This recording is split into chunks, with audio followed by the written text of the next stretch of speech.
كان النبي صلى الله عليه وسلم يقول اللهم ربنا آتنا في الدنيا حسنة وفي الآخرة حسنة وقنا عذاب النار. آیت اور حدیث واضح ہے، تو صرف آخرت اچھی نہیں ہونی چاہیے، آخرت کے ساتھ دنیا بھی اچھی ہونی. ہاں اتنی بات ہے کہ جب دنیا اور آخرت میں تعارض آ جائے تو پھر اس صورت میں آخرت کو ترجیح دی جائے گی اور دنیا کو مؤخر کر دیا جائے گا، کیونکہ والآخرۃ خیر وابقیٰ. لیکن اپنی آخرت کو اچھا کرنے کے ساتھ ساتھ اگر آدمی اپنی دنیا بھی اچھی کرے تو یہ کوئی عیب کی بات نہیں ہے، بلکہ کوشش کرنی چاہیے کہ دنیا خراب نہ ہو. مولانا آپ نے نیکی کا کام کیا اور اپنی دنیا تو خراب کر دی، یہ کوئی اچھی بات نہیں ہے.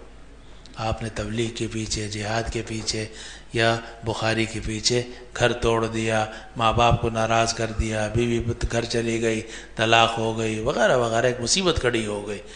تو یہ ایسی نیکی کہ جس میں آپ کے لیے دنیا کے مسائل کھڑے ہو جائیں، یہ کوئی اچھی بات نہیں ہے. آدمی کو ایسا طریقہ اختیار کرنا چاہیے کہ سانپ بھی مر جائے، لاٹھی بھی نہ ٹوٹے. آپ لوگ کیا کرتے ہو کہ لاٹھی توڑ دیتے ہو، سانپ مرتا ہے، مرے نہ مرے نہ مرے. حالانکہ اصل تو ہے سانپ کا مرنا، لاٹھی، اور کوشش کرنی چاہیے کہ لاٹھی نہ ٹوٹے. اسی طرح آخرت درست کرنی چاہیے، لیکن ساتھ ساتھ یہ کوشش کرنی چاہیے کہ دنیا بھی اچھی ہو، آخرت بھی اچھی ہو. یہ ہے اصل کامیابی. البتہ کہیں تعارض آ جائے تو وہاں آخرت کو ترجیح دی جائے گی، دنیا کو چھوڑ دیا جائے گا مجبوری میں، لیکن وہ مجبوری کی بات ہے.